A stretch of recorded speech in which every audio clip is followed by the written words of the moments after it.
ধনরে অছু গৌটি ধনরে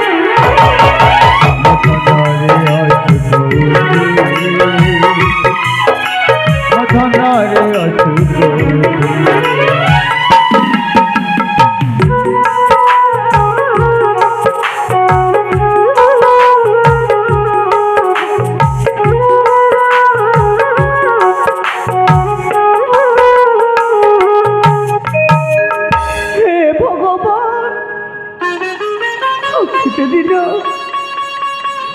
কেতে দিন এমনি বহু বছরে জীবনে রক্ষিবে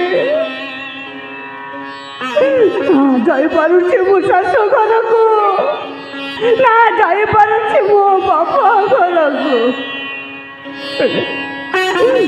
ବାପା କହୁଛନ୍ତି ସେଥିରେ କାରଣ ଅଛି ବାବା କହିଛନ୍ତି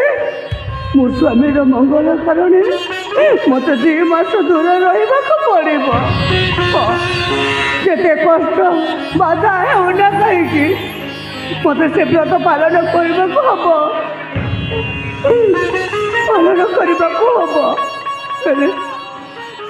ହେଲେ କୋଉଠି କ'ଣ କିଛି ପିଢ଼ିରେ ଖାଇକି ଜୀବନଟାକୁ ବଞ୍ଚେଇବି